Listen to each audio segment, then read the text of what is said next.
Hey, this is Anney. And Samantha. And welcome to Stuff I Never Told You, a production of iHeartRadio.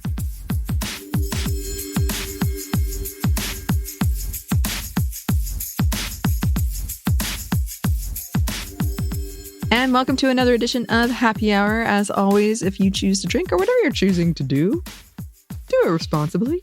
Samantha, what are you up to? You know, because of the sudden cold dip we have, I just was sick a couple of weeks ago, and the change of weather always gets me sick. So I am drinking a lot of vitamin C immunity buster type of things right now. Yeah. I know they're not the greatest, but zinc and all that have been known to help. So I'm taking some precaution. And so I have a mocktail of like bubbly water and the immunity stuff because I'm like, yep, need it. I'm already sniffly. Oh no. What about you? I have a hot toddy. It is very cold. Yes, it got to 26. Yesterday. Not to complain, but No. But I don't for us do below 60. It's not a friend. Yeah. I will say the nice thing about it is I had some of the best sleep I've had in a while because I got so comfy cozy under the covers. And lately I've been waking up and all the covers are like off the bed and it's not that hot. Like I'm not sure what's going on, but I slept through the night. Nice. Oh, that's always a good sleep. Yeah, no, it's just comfortable. To be called Lynn. Yeah. I do have, okay, so this is our annual Life Day episode. Happy Life Day. Happy Life Day. I cannot believe it's already Life Day. If you do not know, if you've somehow avoided it for all of these years, even though it has gone really mainstream, this is a Star Wars Christmas, essentially. This is Star Wars Christmas. It's on November 17th. It comes from the hard to explain Star Wars holiday special. I would like to say you're not missing out if you don't know. I would disagree, but that's fine. But yes, it's a thing I celebrate every year. I actually really love it. But the reason this is related to what you're talking about, Samantha, is this year I'm going to a strip performance, a Star Wars performance. Empire Strips Back. The Empire Strips Back. Not a sponsor. But I have a friend who is supposed to go with me, good friend of the show, Katie, who we're going to be talking about in this episode. Oh. And her boyfriend is really sick. And I said to her, listen here, you've got to take some precautions because Life Day is coming up. It's important. We cannot get it together. Miss this. You better be wearing masks around the dude. Man, she just said kick him out. she's wearing a respirator. She's taking it seriously. You know what? You gotta do what you gotta do. Life Day is important. But she also said he's really sick. Like the kind of sick you see and you're like, nope, no, thanks. Oh no. Which is just a reminder, everybody. A lot COVID's like COVID's still a thing. The flu is serious. Yeah. So take care of yourselves. But yes, she is. That was like the first thing we both were like, oh no. Not his health, but oh my God. I did say second. The strip show. I hope he feels better soon. But don't forget about Life Day. But we have priorities. We have priorities, and Life Day is one. It only comes once a year. Although it kind of comes twice a year, I would say. I was going to say May the 4th, and you have so many Revenge of the 5th, and like Revenge of the 6th. There's things that happen. Just this is the May. Yeah. But anyway, this is the winter one. Okay. Well, you say it like that. Yes. And so I am really excited. It does feel kind of strange. I know it doesn't, again, time is so odd now. It doesn't feel like it's already Life Day. But it is. And speaking of time feeling strange, I had a great idea for this episode. I was like, oh, I cannot wait to talk about this. And then I fell asleep and I can't remember what it was. Oh, I do that all the time. I remember thinking, this is an, and it wasn't like I woke up from sleep, because those ideas are usually kind of bad when you think about them later. This was like an idea I had and then fell asleep, and it's lost. Hopefully it'll come back. I do want to come back and talk about Star Wars and religion, but that could be a whole episode. I don't know what to do about that one. But so I thought about doing that, but I was like, no, let's just do something lighter for Life Day. So I wanted to talk about imagination, Star Wars and imagination. So it's my good friend Katie. We grew up as neighbors. I was so excited when she moved in next to me that my mom made me wait to call her because I was just like, we have to hang out right now. And she said, they're moving. You can't give her some time. And we had been enemies previously, but now we were friends. And also it was just at the time, I would love if other listeners wrote in about this because I think about this a lot, actually, more than I probably should because I don't have kids. But at the time, my neighborhood was there like to walk to your neighbors was a deal. Like there weren't that many people around. So having a kid my age move into my neighborhood was so exciting and also our house was far away from anything else. So it's not like I could easily get somewhere. The place I'd moved from previously, I could bike to places, or even walk to places, but more often bike. So it was like a big deal that she was moving in. I was so excited. And then guess what? She loves Star Wars. It was so exciting. Because as I've said before, and I actually was talking to a friend of the show, Joey, about this on the episodes that you missed, Samantha, about New York Comic-Con. But off the mic, we were talking about how, in a lot of ways, Star Wars was maybe our first introduction to gender dynamics as society sees them, because it's like you are, quote, a girl, you have to play Leia, or you can't be anybody else. You can't be Padme. You only can be Padme. You can't be anybody else. And my brothers, as I've talked about before, even though they liked Star Wars, they always made fun of me for liking Star Wars. Like it wasn't cool for me to like it. And I just remember my older brother actually got in an argument with my mom about it, where he said she likes it too much. Like, anyway, I was so excited to have this like friend who was a girl and who also loved Star Wars and who also had two brothers who kind of made fun of her as well. And we read all of the books. There was this like young Jedi series with Obi-Wan, and Obi-Wan was kind of like cute. We were so into that. Yeah.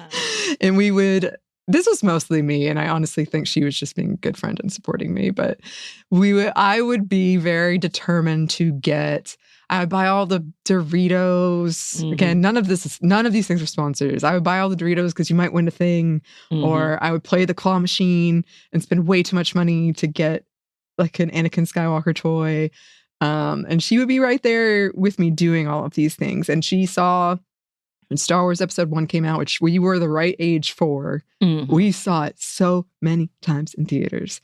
My poor dad, he was like, how many more must we do? Wow. But he loved movies and he loved Star Wars, and he took us a lot. So hats off to him. No. He could have said no. He probably should have at some point. I know he put the foot down eventually. Yes.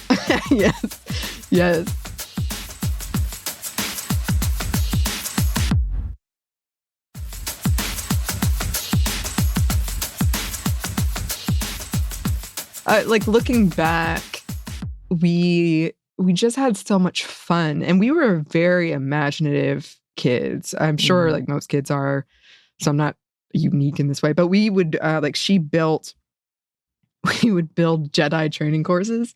So we had like this rainbow yarn, and we would make all of these things you had to jump over or crawl under, or we used like couch cushions. And Yoda was our teacher, and he was very, very strict and demanding, but we were really very, very incredible, Samantha. Obviously. Oh, we were leaping over this yarn, all kinds of things. She had kind of a big basement, so yeah, it was like the place you went to get away from the parents, Yeah, of course. Yes, yes. And we would have on the TV, we would be playing the Duel of the Fates, the song. Oh, yeah. And then it upgraded when I purchased a strobe light from Party City. Amazing. And it had different like colors of lights you could put on it. And so we'd put on the red light and we'd have the lightsaber battle. But you know what? We didn't have the lightsaber. So we painted PVC pipes. Yep. And we're I still have mine. It was green. We would have these battles, we would coordinate. And this would just be like the most fun. The most fun. And through all of this is how I created my character that I've mentioned before, Tara Polaris.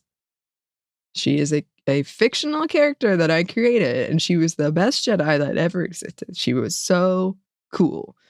And my mom's friend made me a Jedi robe, and I like made the outfit. Actually, I still have it. It's still back there. And I was very quick to correct people who would say, "Oh, yeah, Obi-Wan Kenobi," and I would say, "No, it is Tara Polaris. Way better." That's a great name. It's a good name, right? I want to use it in like a real situation. And in fact, you and I were talking about going to an extremely fancy restaurant in Atlanta. Mm-hmm. And I was thinking about using the name Tara Polaris there and just putting on an effect, I think Tara Polaris needs to come back out. I'm just the fact that you wanted to use this at this very fancy restaurant, that's like very fancy. It's like, yes. She is getting me. It does, but amazing. I mean, I guess if she wasn't a Jedi, that name sounds like somebody you would meet at a restaurant like that. Does it? Yeah, I think so. I think it sounds like somebody who has some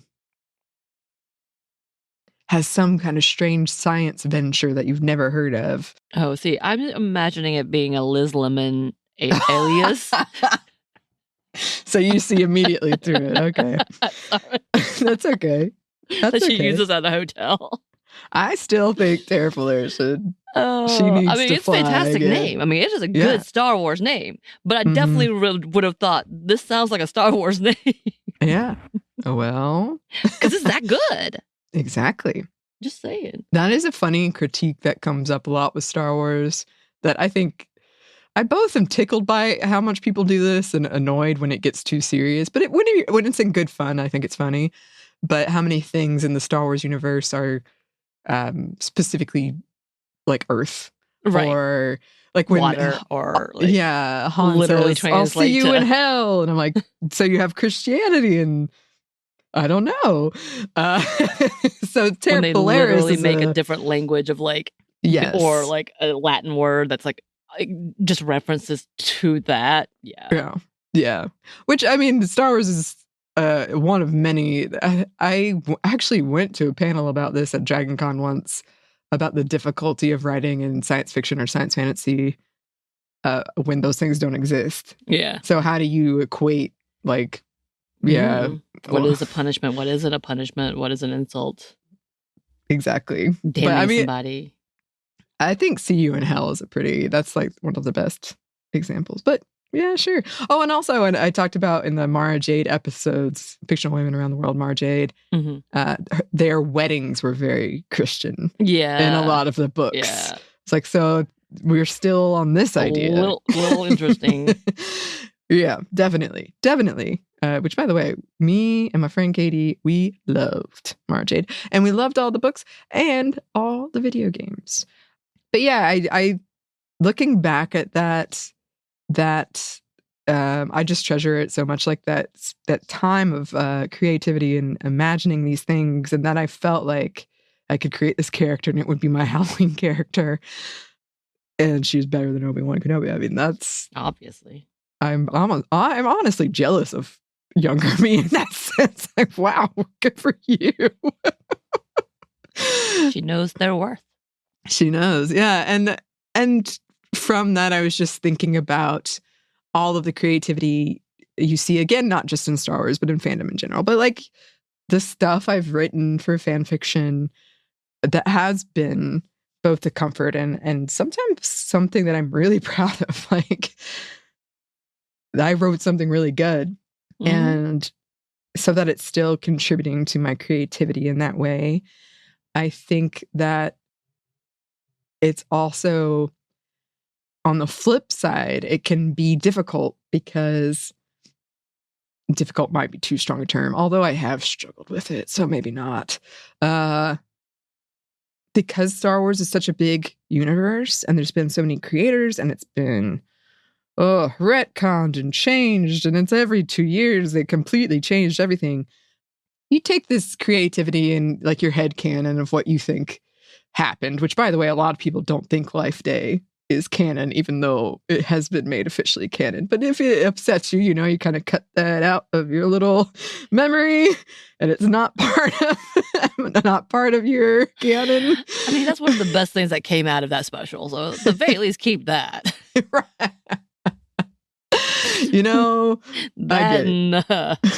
What's her name? The author. Yeah. Yep. Yes. Oh, yes.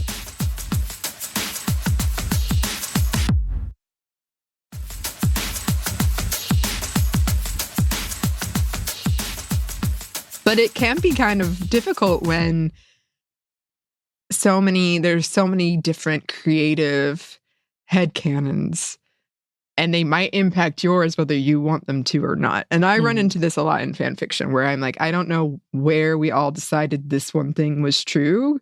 That's called fanelect, or fan canon. There's another word for it. But it means, like, we all decide this one thing is true and it's not, and then people just assume it is. And that can be really hard if you don't agree with that fan canon. And everybody else is taking it as truth and is writing a bunch of stuff that kind of directly shapes against what you like. And that's been a real battle in the last couple of years, just because so many things have happened, some of which I've talked about on the show in the Star Wars fandom, that a lot of my fan fiction authors have left. They're gone. And they were one of the only few ones that were writing these things. And now I feel like I have to continue. I felt like this was about marching band too, because everybody dropped out of marching band. Oh, yeah. And I didn't want to stop. I didn't want marching band to go away, but I didn't really like marching band. But I stayed in it because I didn't want it to die out. And I love writing fan fiction, don't get me wrong. But sometimes I'm like, I would like to read more of it. Yeah. Instead of being the one that's like, but I do like it. And I have my Life Day story already written. It's like, it's more sad and creepy than I was hoping for. Usually on Life Day, I try to do a brighter story. Not in 2025. Apparently in 2025, it's like, what if the Force Ghost didn't know they were a Force Ghost, though? Oh, Lord. Yeah. But I guess ultimately, Life Day does encompass a lot of what I'm trying to say. There's a beautiful creative strangeness. There's this imagination. People take these things and run. But also, the other side of that is you got the holiday special, and some people just hate it. And it upset them so much it was made. And I can't fault them for that. I do think that the holiday special is one that is easier to ignore than perhaps other bigger things that I dislike. But yeah, I think that in general, even if you don't like the holiday special, in Star Wars fandom at least, Life Day has been accepted. Life Day has been... Yeah. Life Day is okay. The Legos said it was okay. Legos said it was all right. The dancing, the grandpa watching porn, that's a little much. It's all true, listeners. It's all true if you haven't seen it. I couldn't believe it. I know I've told the story before. I won't go into it again, but the first time I saw it, I was shocked. And I knew it was bad. Yep. And even so, I was like, wow, what happened here? And we've talked about what happened there in past episodes. So It's true. if you want to know more about the history of Life Day, you can just search in our catalog, and we have done at least 4 episodes. I think I hope listeners, even if you have no intention of watching it, I hope it's fun to listen to. I mean, I remember before I was super into Star Wars because like I've said, I have like ebbs and flows throughout my life with it. But with the pandemic, it became my thing. And that's when I saw that Stuff You Should Know had an episode about it. And I enjoyed listening to it, even though I had no idea about any of this. So perhaps it's that whole train wreck. It is. And that is, yeah. Can't look away. That is a good descriptor. I enjoy it. I'll be watching it this week. No, you will. I know you will. Yes. Well, hopefully my friend Katie won't get sick. Hopefully my other friend Katie won't get sick because she's also supposed to go. Hopefully I won't get sick. Yeah. Hopefully it all works out and we have a good Life Day. Maybe I'll report back. I don't know. I've actually seen this show before and I loved it. So exactly. Yeah, I remember you really did love it. Yeah, it'll be fun. It'll be fun. Well, happy Life Day. Thank you. And have the best time. Thank you so much. I've already got my outfit picked out. But yeah, listeners, I would love to hear from you, not necessarily a Life Day especially, but also just that kind of imagination part of childhood. What kind of things did you do? Because me and Katie would really create whole worlds. And we had all these games we made up. So yeah, I would just be interested to hear anybody's fun experiences with that. Anything interesting you came up with? Any characters you went as during Halloween?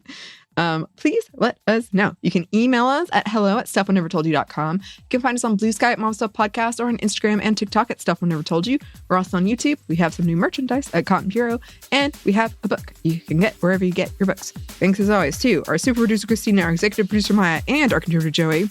Thank you. Oh, and happy belated birthday, Christina. Oh, happy belated birthday. Yeah. Your Life Day. Yes. And thanks to you for listening. Stuff I Never Told You is a production of iHeartRadio. For more podcasts from iHeartRadio, you can check out the iHeartRadio app, Apple Podcasts, wherever you listen to your favorite shows.